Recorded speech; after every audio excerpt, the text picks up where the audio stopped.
It was a weekend of significant matchups as the Eredivisie returned after the international break. Mistakes too, with pressure building on sides fighting at the bottom of the table and those battling for Europe at the other end. With all 9 clubs in action over the weekend, we'll look back at all the goals and talking points, with the top 2, Ajax and PSV, also going head-to-head in Eindhoven.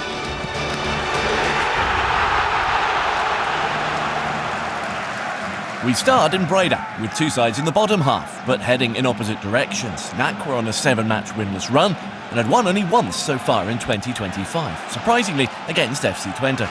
Striker Sidney van Hooijdonk had also scored only once, but probably should have made it 2 here. That was the home side's best chance of an uneventful first period, with Groningen's coming even later in stoppage time, Luciano Valente firing narrowly wide. They, in contrast, had gone 4 matches unbeaten, winning 3 of them, and had lost just 1 of their previous 7.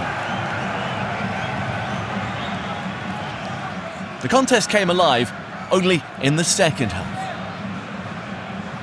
And the first major incident arrived 5 minutes in, with the visitors winning the ball back and breaking quickly.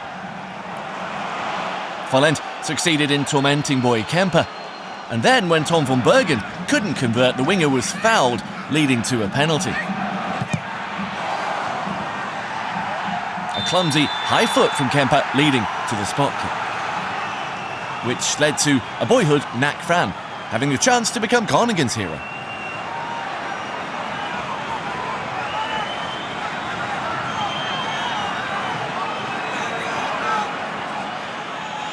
Matt Sonchens was born in Breda and had hoped to return to the club after leaving Spanish side Castellón in the summer. But the club chose not to take him, so he joined Groningen instead. A cool penalty, met with boos from the home stands where he'd stood as a boy. But plenty of celebration from those that had travelled down from the north of the country.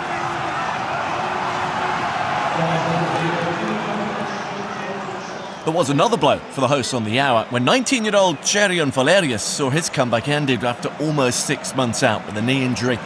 The defender was replaced by Adam Kaid, although this time his troubles weren't as serious. The fans a bit happier when Van Hooijdonk also made way, with Elias Omarsson coming on. The striker's been getting stick for his lack of goals, having only just ended a 678-day wait for one. His dad, Pierre, a former striker himself, could no doubt sympathise. Then came 2 yellow cards in the space of 10 minutes for Groningen midfielder Tika de Jonge. The first for halting Jan Vandenberg's drive forward with a mistimed challenge.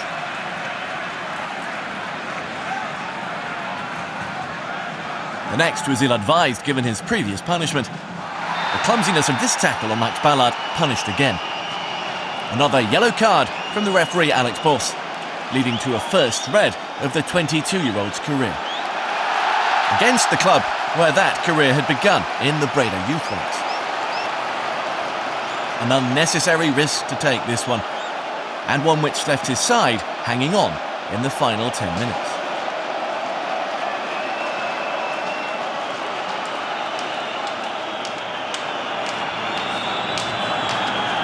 The best chance of those closing stages fell the home side's way, with Kasper Kostorts flicking on for Omarsson, but their top scorer narrowly missed the target.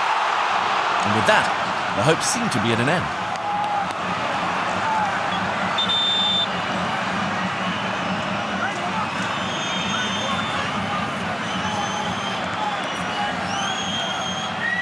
But when 8 minutes of stoppage time was signalled, the crowd's expectations rose again.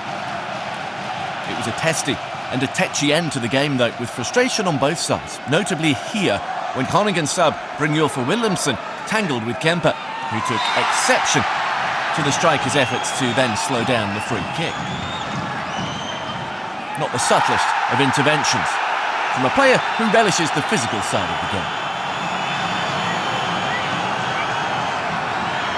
Some of Groningen's players afterwards suggested Kemper has little else to offer and should have had a first caution well before this one.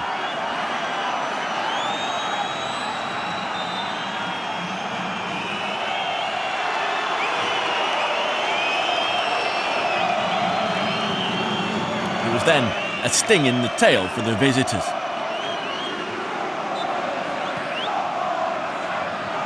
they conceded a penalty for handball at this corner. But before that, they had the chance to then break themselves.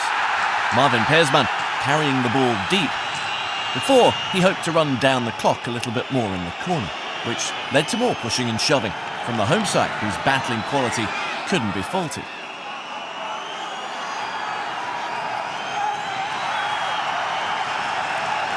They were saved by a VAR check, which recommended that the referee review this incident.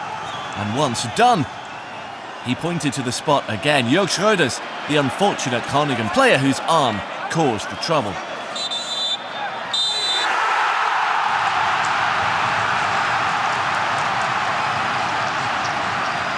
So, with almost the last kick of the game, Clint Lehmann stepped up to salvage them a point. The first goal in 5 months for the midfielder.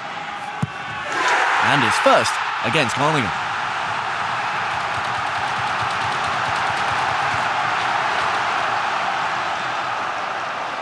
Carl Hofkens and the NAC coaching staff then expected more time to be added on, but instead, the final whistle was blown straight after kickoff. So neither side was entirely happy with the eventual outcome. They remained 2 points apart, with Groningen 8th and now in with a shout of the European playoffs. NAC are 13th and 6 points clear of the bottom three.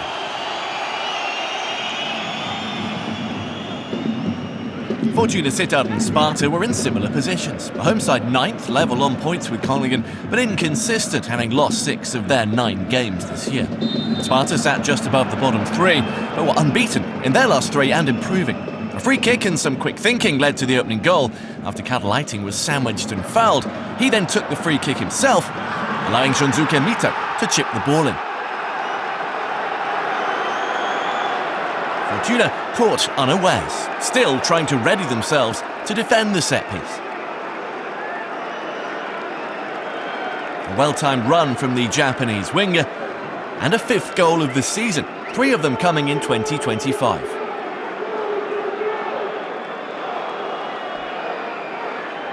Danny Baus, the Fortuna coach, has been critical of his side's inability to read games in recent weeks, something he reiterated again here. But he also had harsh words for the performance of referee Ingmar Åström, who he felt penalised his players too often.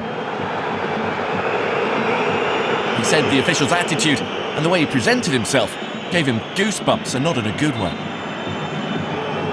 Although he did his best to let the frustration come out in other ways.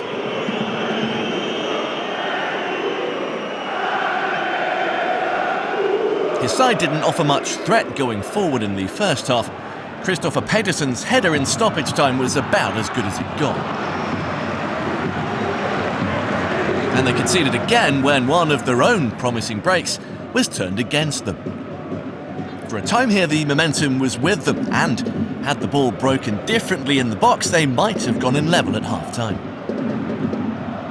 Instead, a simple clearance turned into the start of a counter-attack as the bounce of the ball fell Sparta's way, and Tobias Lauritsen released Mitchell von Bergen. Giva Ezekiel was then in the right place at the right time to sweep the ball in for his first goal in senior football.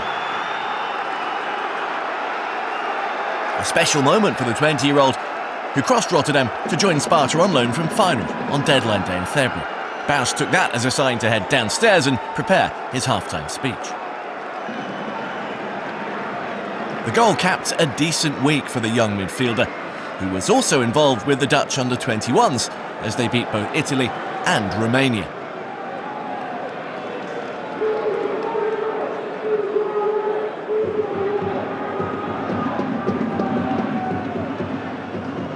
Their lead didn't often get threatened, with Baus admitting his side were bad. Fortuna had won 2 in a row before defeating Groningen just ahead of the international break. But with games against 4 of the top 5 still to come, their run-in could prevent them finishing in a playoff position. Jasper Dalhaus's run earned a free kick, but it also cost him an injury, and that ended his game early.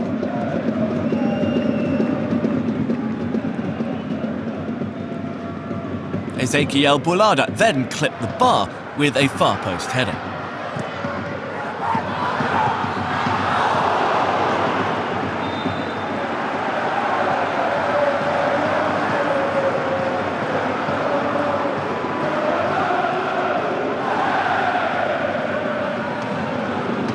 Mito then effectively sealed Sparta's win. With half an hour still to play, another breakaway catching the home defence out of position. Their highline exposed with Balada himself the furthest back, and he was unable to provide adequate cover. Even though the hosts were chasing the game, this seemed naive.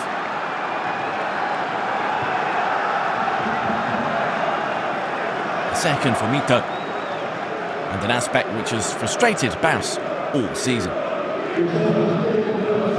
They're among the division's lowest scorers, with only 4 sides managing fewer, and they've also conceded the 4th most.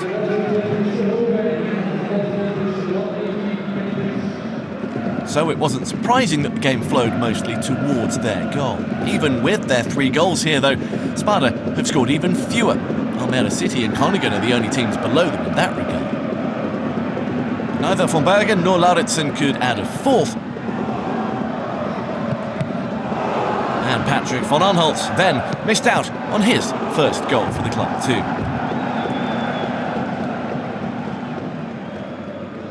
As did their Icelandic forward Nurki Thorisson, a January loan signing from St. Louis City.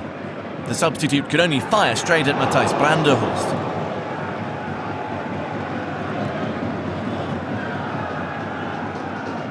With a little over 6 minutes to go, Fortuna thought they had a consolation. Persistence from Balada saw him chip the ball for Bojan Radulovic, another winter loan signing, who seemed to have opened his account. The Serbian has already played in England, Spain, Sweden and Iceland, and he joined them from Huddersfield Town. But closer inspection by the VAR revealed a potential handball by the man who set it up. Inadvertent, but important.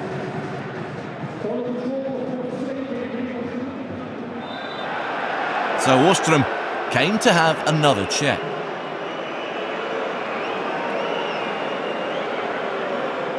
And the goal was eventually ruled out for this. The official managing to frustrate Fortuna's players and their coach even further. They remained 9th despite the defeat, but next come games against FC Twente and Feyenoord. Sparta put 4 points between themselves and the bottom 3. They have back-to-back home matches now as NEC and Heerenveen travel to Rotterdam.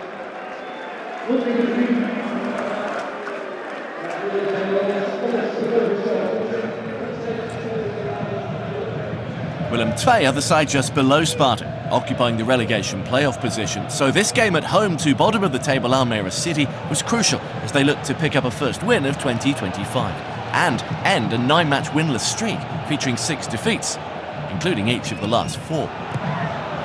Nick Dordeman was the first to test out visiting goalkeeper Norden Back. The visitors had ended their own shorter 3-game losing streak with last week's draw at home to NAC Breda. And they were gifted an opener after Willem II keeper Thomas Didi Onodel held onto the ball too long and was closed down by Charles Brim. An embarrassing moment for the Frenchman, who's been one of their more reliable players. A 3rd goal for the Canadian, who's been an important part of his side's improvement under Jurgen Reistad. Another example of things going against you when you're in a rotten run of form. One of those situations where, unfortunately, for a goalkeeper, there is nowhere to hide.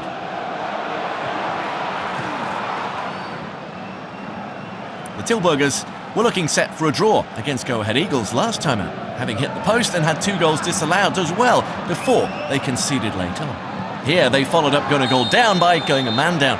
Kian Vazen's late lunge on James Lawrence earned only a yellow card initially from the referee, Sander van der Eyck. But the replays showed it was a lot more dangerous than that and caught the Welsh defender on his ankle with real force. So, inevitably, the official was called over to have a look again. And the striker knew straight away that he'd put his teammates in real trouble. They'll now miss their next 2 matches against Heerenveen and Ajax. So Almere City set about making the most of their advantage and trying to secure just a 4th win. They're by far the lowest scorers with at least 11 fewer than anyone else at this point, and as Tahiri came close to their 18th goal with that volley. The anger and the frustration on the pitch was mirrored by some supporters, but one took things way too far after Yusuf Silla's yellow card. The fan in question vented his frustration at Vasilos Zagaritis by spitting in his direction, having already given him a mouthful of angry words. 1-0 became 2-0 shortly after the restart when Marvin Martins headed in, having only come on at half-time. The first goal in Dutch football for the Luxembourg international defender, who joined them from Austria Vienna in January. And even allowing for the fact they have the second worst defence in the division with 50 goals conceded, it was hard to see them giving things up from here.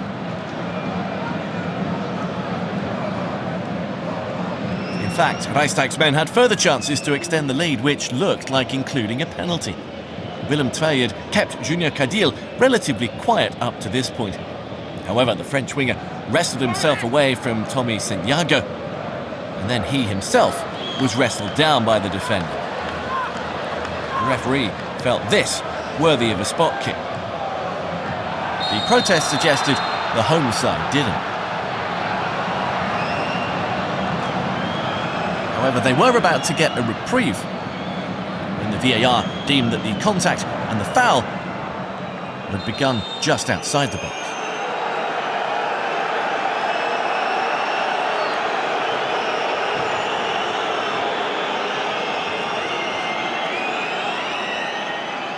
Up stepped Tom Hay to blast one goalwards. This time Didier Nodal did much better than before.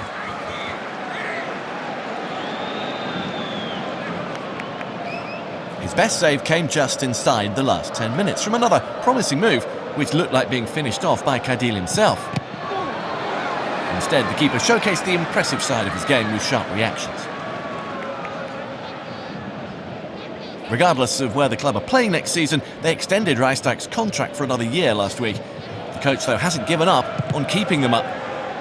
With 4 minutes of normal time left, they also got another penalty when a shot from Brim was judged to have hit Santiago on his arm.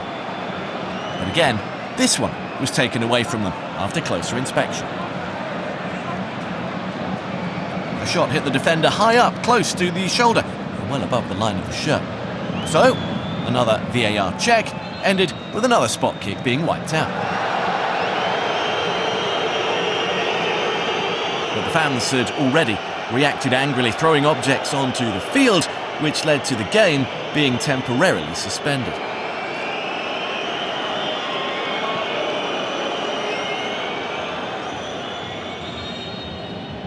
Once restarted, Willem II did come close with one final attack, but the momentum and the optimism that had seen them securely placed in the top half of the table during the first half of the season has ebbed away. Silla had the last shot, but it was another blank, and they've scored only 4 times in the last 8 games. Peter Maas says he's still the man to turn things around, but 2 points from 10 matches is relegation form no matter how you look at it. The question is whether the club's hierarchy still think that. Almere City moved up a place. AKC with a side that now dropped to the foot of the table, and they look for a response away at PEC Zwolle, who are only a place and 2 points above the bottom 3.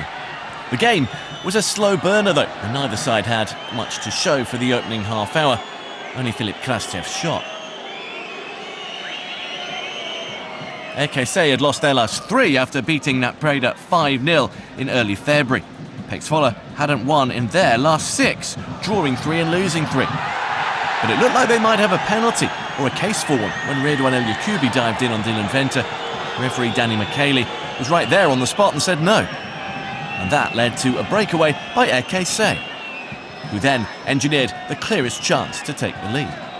One which was wasted in a profligate first 45 minutes. A cross from Juan Familia Castillo fell invitingly here for Richard Margaret, but he miscued it. And by that time, the VAR had confirmed to the referee that this challenge by El Yacoubi had got the ball.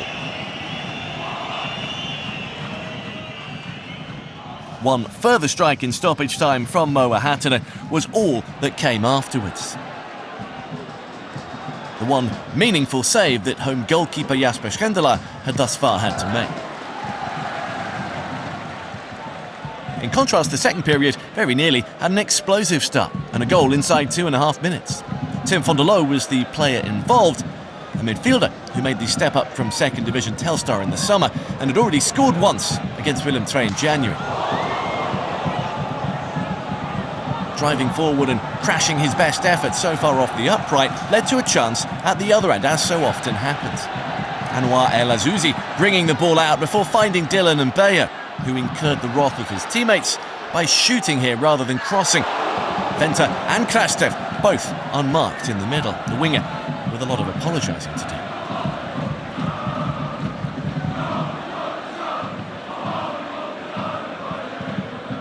His coach, Johnny Janssen, was told over the international break the club wouldn't be renewing his contract in the summer, so Zwolle will be heading in a new direction, and potentially with new players. One of their experienced heads, Jamila Montero, was the victim here, as Faisal Al-Maiziani earned himself a yellow card.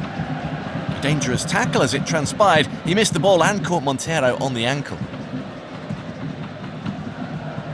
But the midfielder was well enough to deliver the free kick, which saw Simon Graves force a good save from Jeroen Houwen. The Danish defender hasn't found the net during this loan spell from Palermo, and he's only ever managed 2 senior goals, but twice in 5 minutes he might have ended the wait.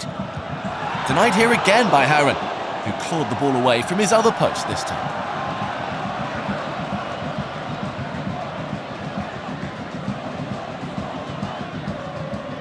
Then, with 20 minutes to go, came the breakthrough, when another foul by Al-Maiziani on Montero resulted in a penalty, as well as a second yellow card for the Moroccan defender.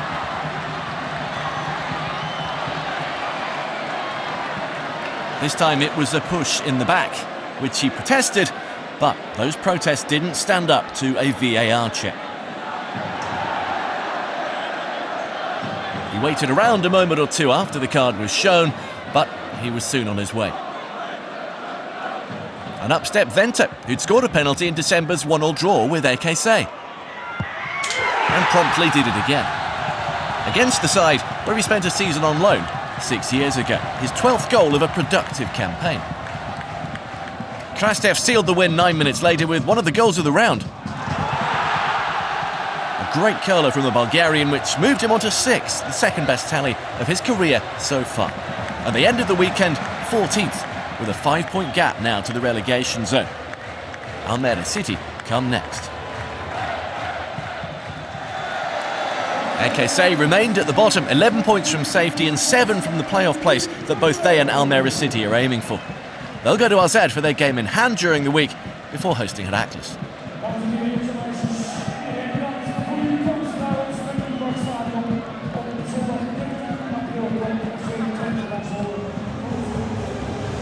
There was an unusual start to NAC's game against AZ, with a robotic dog-style ball carrier and even a robot player.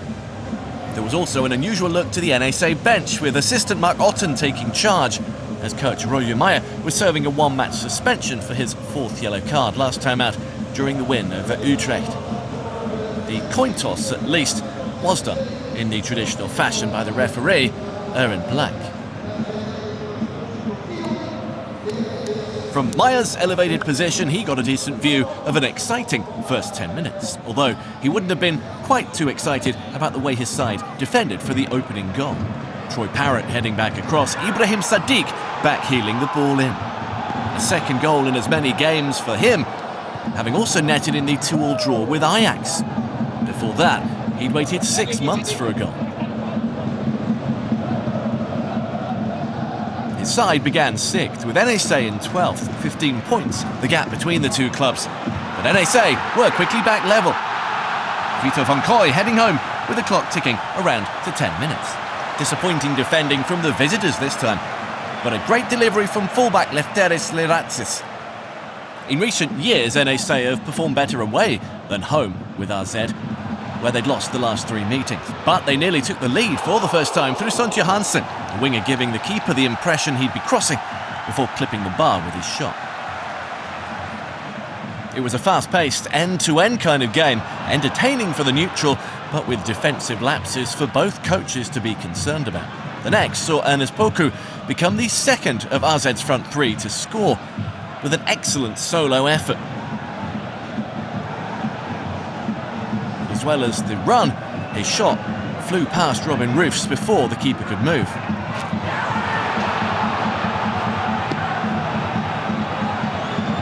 A long-awaited first Eredivisie goal of the season. NAC's last win here in this fixture was back in May of 2017. They had an experienced campaigner leading the line in 34-year-old Brian Linson, who was making his 350th appearance and became the latest to experience Walter Horse's style of defending. The 20-year-old's already earned a reputation for irritating opponents by reportedly grabbing and pinching them, something Linton here took exception to, and he was lucky he didn't face more serious punishment for that reaction. Our said coach, Martin Martins, was without one of his most experienced players, Captain Juri Klasi, due to a calf injury, which has also put his participation in the cup final in doubt. But he does have a front three firing on all cylinders. Parrott in the right place to slot his 13th goal of the season from Poku's cross, just 41 seconds after the restart. A first in 6 weeks too for the Irishman, who's the Eredivisie's second top scorer. At this point, they looked on course for a first double over NAC since 2009. 5 minutes later, Linson sent David Mullavof over, and the RZ defender's reaction told him they were trying to target the NAC strike. There was no meaningful contact really from Linson other than a bump with his hips. And he himself seemed to realise what was going on.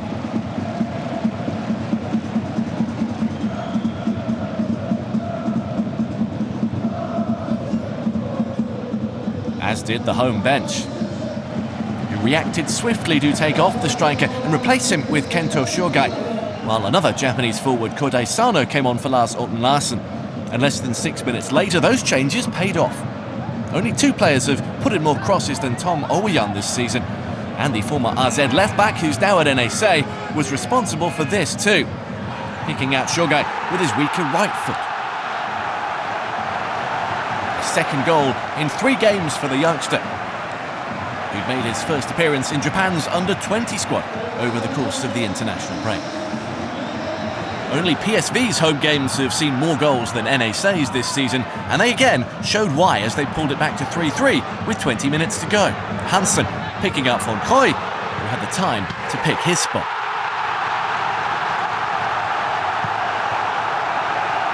A goal cheered by both Twente and Feyenoord fans too, whose clubs are trying to keep RZ at arm's length. 7 minutes later, Shogai almost joined his teammate on 2 goals, smacking this effort off the upright following a slip by Roos. A lucky escape for the visitors who've blown hot and cold so far in 2025. They could at least welcome Ruben van Bommel back from injury following 2.5 months on the sidelines. He replaced Parrott while Bruno Martins Indy made way for Maxim Dekker. And he was soon involved in one of his side's best late chances, playing a 1-2 with Zico Burmeister, before then having a go at goal himself. No joy with the follow-up, despite Mix Merdink throwing himself at the cross. Merdink was also the man on the end of the final chance of the game, in the closing seconds after a neat little run here from Kees Smit and a pass from Poku. With the whistle going just 5 seconds later. A nearly moment for the visitors, who missed the chance to move into 5th and close the gap on Feyenoord. NAC ended the weekend where they'd started it in 12th.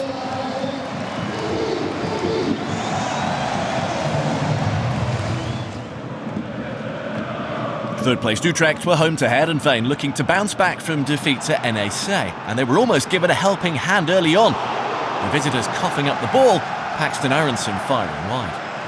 A let-off for the Frisians following some ill-advised build-up play under what was an intense press.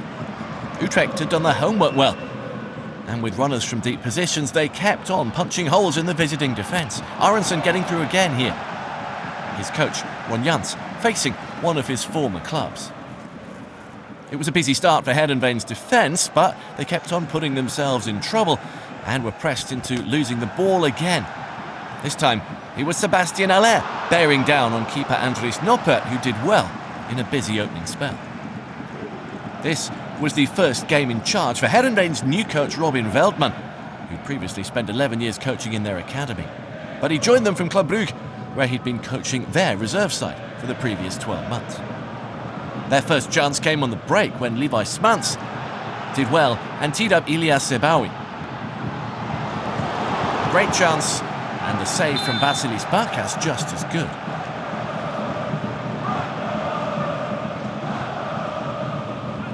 There were 18 points between these two at the start of play, but Heerenveen had held Utrecht to a 1-1 draw in week 2. However, with the midway point of the half approaching, Utrecht crafted this decent opening goal. Siba Hurman's crossing for Miguel Rodriguez to slot precisely into the corner. With help from Oscar Fraulo, whose neat dummy in the box opened up the space. First goal of the year for the Spaniard, and his first in the league for 3.5 months.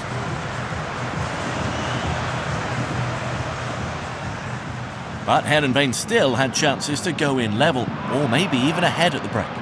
This one came about after Ale misplaced a pass well upfield. The Northerners broke quickly, with Alireza Yarnbaks who dragged defenders in before chipping for Smans. Sharper finishing in the new man's grand plan could well have come off.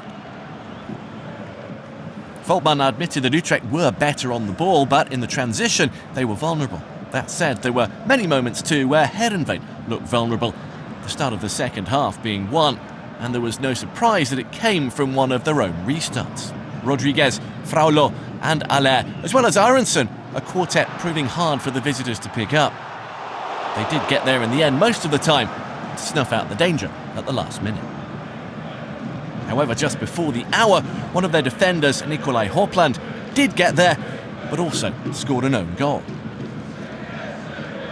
An unfortunate moment for the Norwegian centre-half who got the better of Fraulo with a little shove in his back.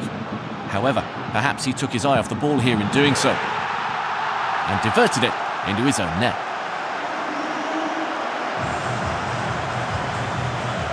Utrecht now looked well set to secure the 3 points. Hopland not at all on the same wavelength as his goalkeeper.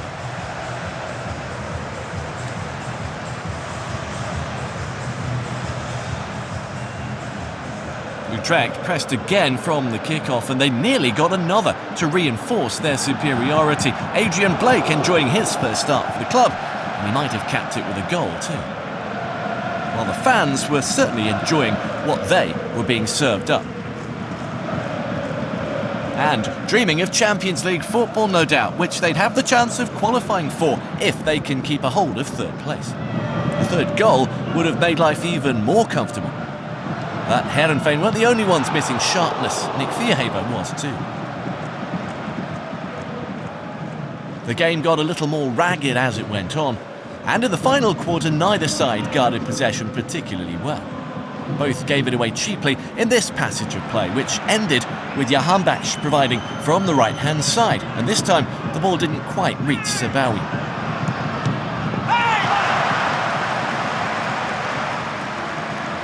The best chance Heerenveen had to make a late bid came here when Sam Kirsten's strong defending allowed them to build a quick break. Espen Fournay eventually released Smans, although neither he nor Sebawi could do what was required at the end. A big part of that, the intervention of Hurmans, who blocked the winger's attempted shot with Vierhaver having cleared off the line. Although it had been a perfectly timed move from the visitors in every regard.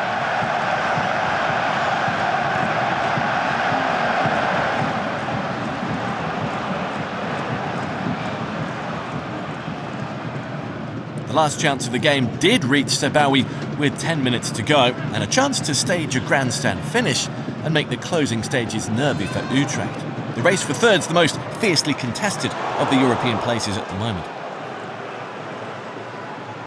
Utrecht still have to face Ajax and another of Jantz's old sides, Twente, as well as informed go-ahead Eagles who come next. But the victory lifted them to 52 points, already 2 more than last season.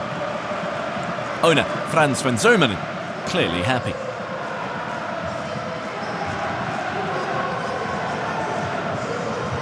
Heerenveen, though, will play a big part at the other end of the table.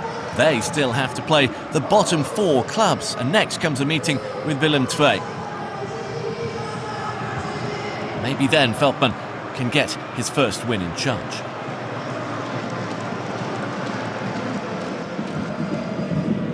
Although Twente began this derby 18 points and 10 places better off than their opponents, Heracles were unbeaten in the last 6 home meetings with them, and they were also on an 8-match unbeaten run at home in the Eredivisie.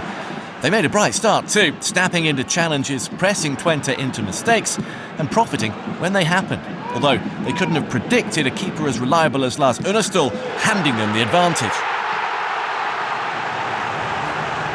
Which is Hornkamp taking advantage after he spilled Brander Kersmaker's shot.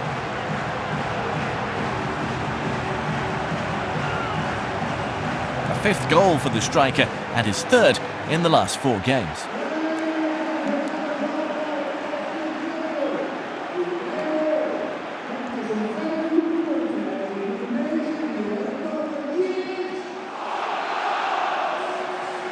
Twente were without some key personnel again. Sam Lammers and Ricky van Wolfswinkel up top, as well as Taylor Booth. So midfielder Arno Verschuren started as a striker, with Sem Stein behind him. But it was winger Dan Rots that came closest to scoring. Mark van Rooij's cross picking him out brilliantly. The save from Fabian de Keyser even better.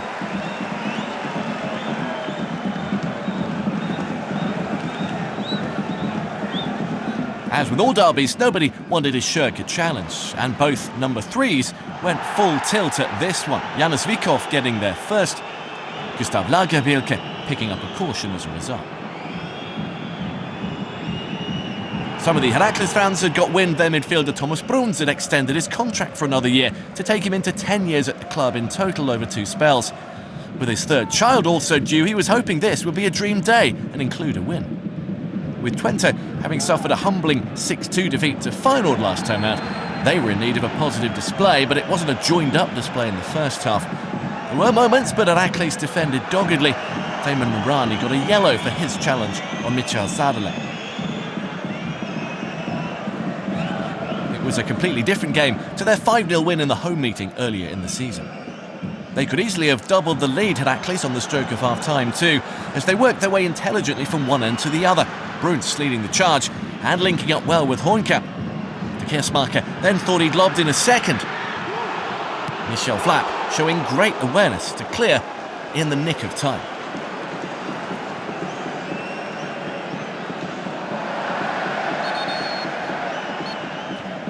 Bruns was having one of his best games of the season, having said before that he'd be off at half-time if he'd heard his wife had gone into labour. He and Mimero Benita created this next chance, one which it seemed just needed a tap-in from Juho Talviti, something that the young Finn couldn't provide. He seemed to overcomplicate things, or maybe Unestål put him off.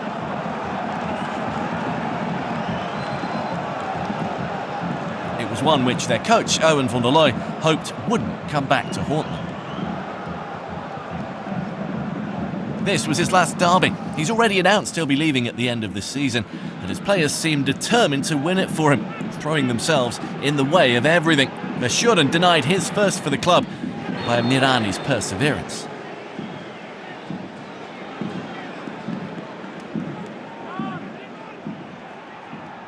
With Twente building up steam, Heracles needed a second, and they got it by taking a quick throw while substitute Alec van Horenbeek was trying to organise his defence. The black and white shirts were still outnumbered in the box, but nevertheless, Hornkamp got there first, well ahead of Van Rooij, and caught him off guard too.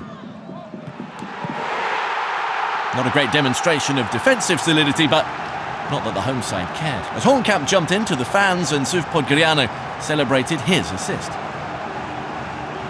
Sloppy all round from the visitors,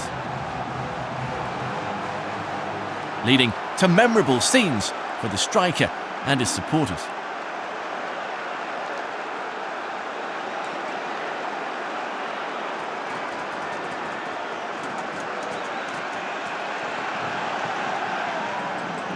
Twente did register a consolation in the final minute of normal time, but by then it was too late to change the outcome. A deflected shot from substitute Safala Lateef nestled into the corner.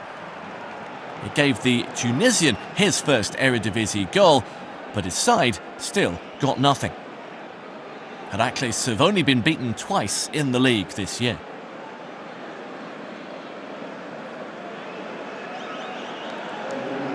Even with 7 minutes of stoppage time signalled, the home side didn't panic, although Lataif was full of running now suddenly, and perhaps he tried to do a little too much himself, although he took another good save from De Keyser to stop him.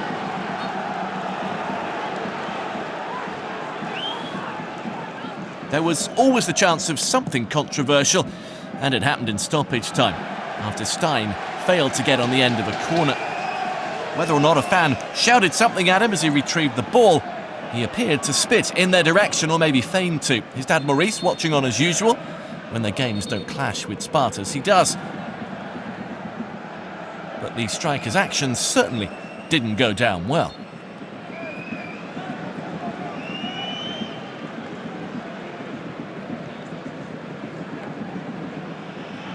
It meant extra stoppage time, which led to one final chance for Podgoranu. But the Israel winger couldn't add to his one goal so far. Soon though, the celebrations could begin. They're now just one game short of matching their record unbeaten home run in the Eredivisie, last set in 2010. No doubting the biggest game of the weekend, the top two going head-to-head in Eindhoven, with PSV's title hopes on the line. A win and they'd close the gap on leaders Ajax to just 3 points. Defeat and the visitors would have a 9-point advantage with 7 games to go. Kenneth Taylor's shot inside 10 minutes was Ajax's first opportunity of a busy opening period. They'd won the previous meeting at Amsterdam, but had only done the double over PSV 3 times this century. And PSV have been comfortable winners in the last 2 here, 3-0 and 5-2. However, despite their greater need, the home side didn't manage to match Ajax, and the creativity was coming from those in grey. Brian Brobby showing strength, Mika Hodge showing trickery, but when Brobby's big chance arrived, he couldn't make it count. A poor header here from what was an excellent position.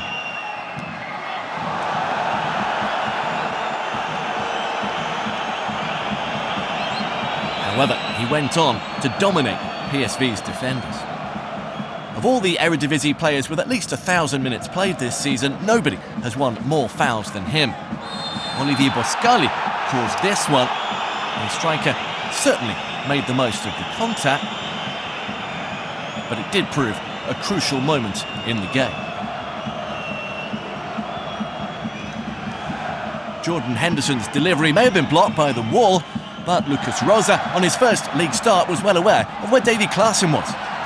And the man the Ajax fans called Mr. 1-0 did it again. Another opening goal, although it's the first time he's done that since late October at home to Willem II. His 101st for the club in total, and one of the most important in recent years. Peter Bosz reacted at half-time to try and shake things up. Malik Tillman making a comeback, along with Tero Malacia. Off went Hustil and Joey Verman. And the early signs were promising as they made a bright start to the second half. Malacia at the vanguard here, crossing for Ivan Perisic. But neither Luc de Jong nor Ismail Sabari could provide the vital touch. Serginho Dest also looked sharp on his first home start of the season, having now fully recovered from knee surgery. This run saw him get the better of Yodel Hato, but not goalkeeper Mateus. It was the champions' best spell of the game, but failing to cap it with a goal cost them in the end, despite Ajax being forced into a defensive change, which they had wanted to make before that free kick. Yuri Bas looked to have picked up a groin problem, and his game was over on the hour. Daniele Rugani's a handy replacement to have, and the man on loan from Juventus came on, as did Bertrand Traoré, to replace Steven Berghuis, a move which paid off handsomely for coach Francesco Farioli. The winger had been on the field just 5 minutes when he collected this precise kick from Mateus, and then worked his way away from Malacia before striking perfectly into the bottom corner. First league goal since December for Traoré, well worthy of celebration. So too the assist from the goalkeeper, who received plenty of plaudits.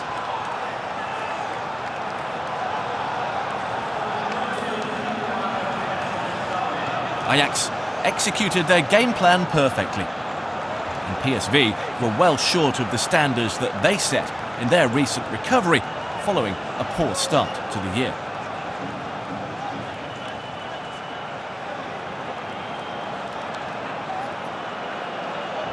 De Jong was looking to extend his remarkable run of scoring in the last 8 Eredivisie meetings between the two, but he barely got a sniff of a chance. Noah Lang came closer than anybody else in the red and white, but he suggested afterwards they struggled to handle the pressure that Ajax had put on them. With Jody Schouten missing from midfield and Ricardo Pepi up front, they also had fewer options on the bench to change the game. No one had taken more points than Ajax's 25 so far in 2025. The leaders were still unbeaten this year in the Eredivisie, while PSV only had the 6th best record with 13 points. And the frustration was summed up by Lang himself, reacting angrily to a foul by Rosa, hurling the ball at the Brazilian fullback. It was the Ajax man rather than Lang who picked up the yellow card from the referee, Serdar Guzerbi. With the final 10 minutes approaching, Owen Wijndal made his return from 2.5 months out with a knee injury, and Oliver Edvardsen came over to pick up some instructions from the bench. Ones to try and ensure Ajax closed the game out as their coach wanted.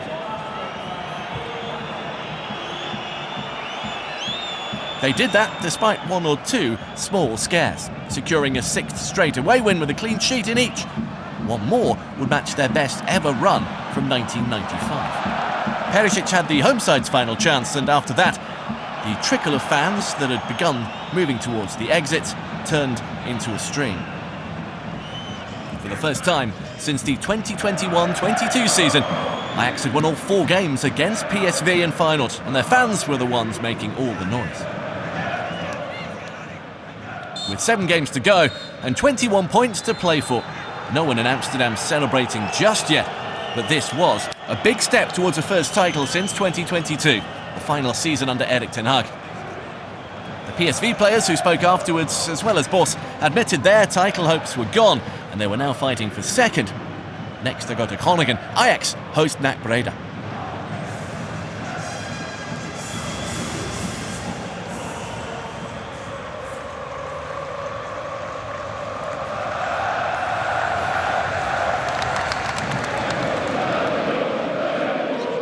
This week's final encounter comes from a sunny Rotterdam, where go-ahead Eagles midfielder Enric Jansana almost surprised Feyenoord with an early goal. Keeper Timon Vellenreuter reacting just in time.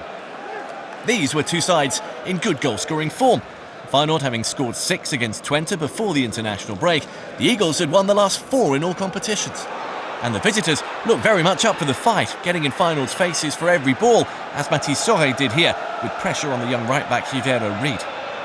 Under Paul Simonis, they've reached the cup final and sat 7th comfortably in the European playoff picture.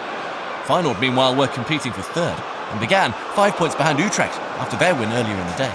Midfielder Hwang In-beom had their first chance, and a good one too, claimed well by Yari Debussy. Moments later, though, they engineered an even better one when Anis Hadj Moussa earned a penalty. Skipping away from Dean James and enticing the fullback into a risky challenge. Initially, though, there was no response from the referee Bas Nijhuis. However, the official was soon being asked to come and take a second look. Once done, he changed his mind and awarded a penalty.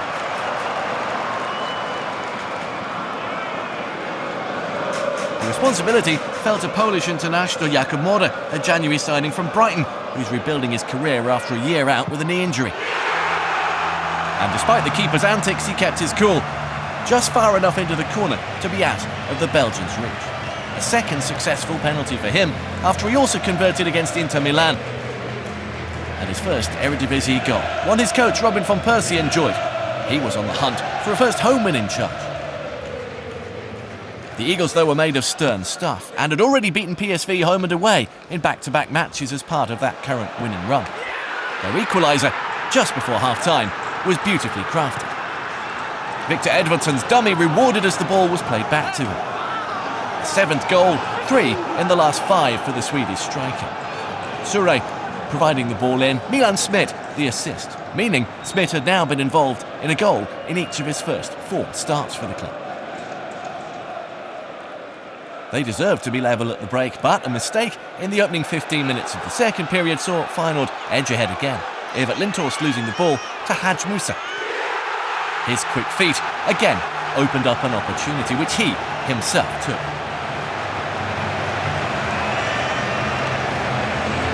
An eighth goal for the Algerian winger, who's proved difficult for a host of clubs to stop this season, including Manchester City.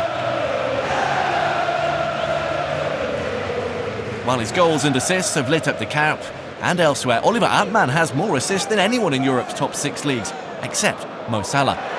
Here the Finland winger was the man on the end of things after another quick passage of play in the final box and another assist from Smith.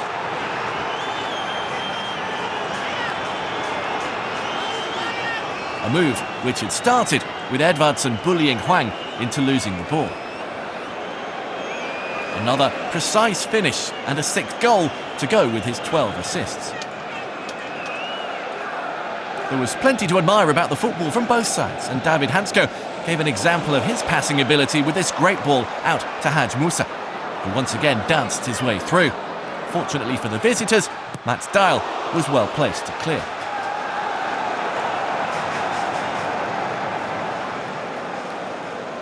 Unfortunately for the Eagles' right-back and skipper, he was also the one giving the ball away in a move which led to Feyenoord's 3rd goal and another self-inflicted wound. Although he nearly nicked it back here, the hosts did keep it alive with Igor Paschal then cutting in to fire a 12th goal of the season.